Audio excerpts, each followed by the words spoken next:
having a cup of ginger peach black tea from White Lion. Oh my goodness. It's so good. So good. Alrighty, guys. Welcome to Mini Monday that I'm filming on Sunday. I am going to be very busy in the morning. Have to be at work at 8 and I'm hitting the ground running, so I won't have time to even take a break tomorrow. So I didn't want to have to get up at 4:30 to film and try to edit and all this. So I thought, I'll film it tonight and get everything done and then upload it in the morning before I leave for work. So that's what we're doing. So that's why I'm in the same outfit as what you guys saw yesterday. Alrighty, so today I want to talk about the first few months of my journey and what I experienced as I was transitioning from a carb burner into a fat burner. Christina had asked because she feels like she's hit a stall. She's lost 29 pounds in the last few months, and then since the 22nd of January, she hasn't transitioned anymore. I want to say a true definition of a stall is 6 weeks with no weight lost and no inches lost. So check your measurements, Christine. Maybe you have lost inches because a pound of fat takes up a lot less volume, or a pound of muscle takes up a lot less volume than a pound of fat. So you might just be trading them out. And weight not changing, and weight can even go up as you're getting smaller. So don't trust that scale. Don't even worry about that scale. Throw that scale out the window. Do what Abby Davis is doing and just chuck it. All she's looking at is how she looks in the mirror and how she feels in her pants. If your pants feel looser, go by that. Get a belt. Put a belt on. And as that belt's getting looser, you know you're losing. Don't worry about that scale. But she asked if I'd hit a stall yet. Oh, I'm sorry. My cats, they just, they jump everywhere. They're like, what's Mama doing? What's this? But my first few months as I started keto, my weight was so high. I was at 322 and I'm a little over 4 foot 10.5 inches tall. So I'm less than 4'11", and I weighed 322 pounds. I had a BMI of in the upper 60s. I couldn't even touch my own feet. I had to make sure I was wearing tank bras because there was no way of reaching around behind my back and clipping one. I was that morbidly obese just 8 months ago. And so my weight loss in the beginning was very rapid, like 32 or 33 pounds in the first month, 20 something in the second. So I've lost 94 pounds so far, but 54 of those was just in the first 2 months.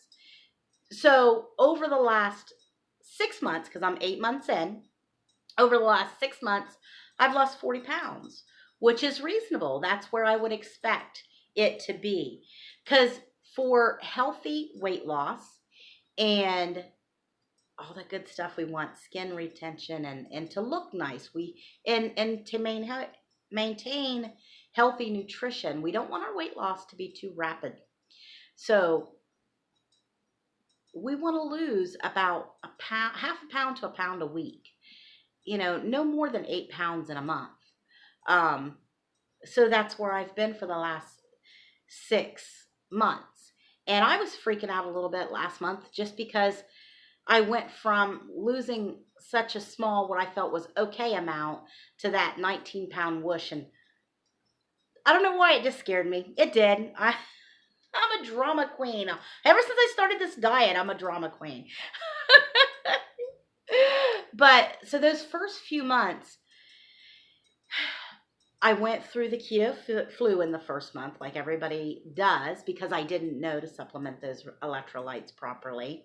And I'm going to put a link in the description box for a recipe for my Ketoraid, because I just honestly, I love that stuff. And I know other people say, oh, you put your magnesium in there, you should be taking that right before bed. I like to take it through the day. I like to sip on my Ketoraid all day long, and I like the magnesium in there. The natural calm is what I use, and I feel it does keep me calm. I have sometimes a high stress job, and I just like having that through the day. I have no issue sleeping, so I don't need it at night. But I'm rambling. I'm just blah, blah, blah, all over the place. I'm sorry.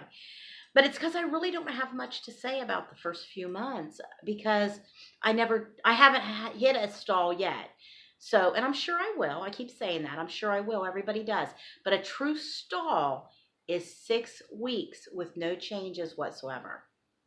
So eventually I will get there.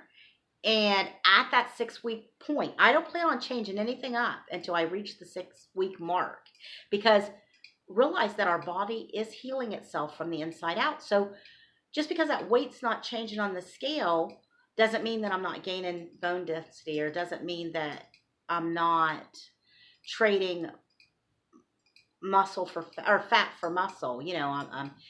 So I'm going to give it the true 6 weeks before I change anything up. I decided after last month's changes, I need to stop it. Just let it ride where it's at. And right now my ratios for a 1750 diet, I eat 1,750 calories, 1,750 calories. Why did I have a hard time saying that? And my ratios is 5, 20, and 70. So, and I worry about net carbs. I don't worry about total carbs.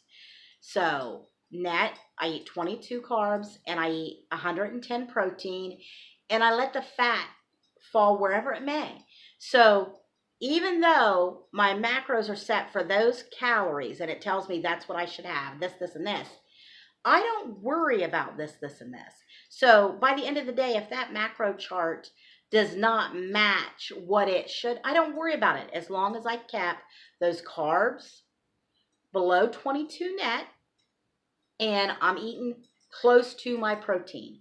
So I don't want to eat too far under it, and I don't want to eat over it. So it's 110. As long as I'm getting, I want to get at least 100, but I'll admit there's days when I've only got 90. And I try not to creep over it by 10. So if it's sitting at 110, I try to not creep below or above my protein by 10 on each side.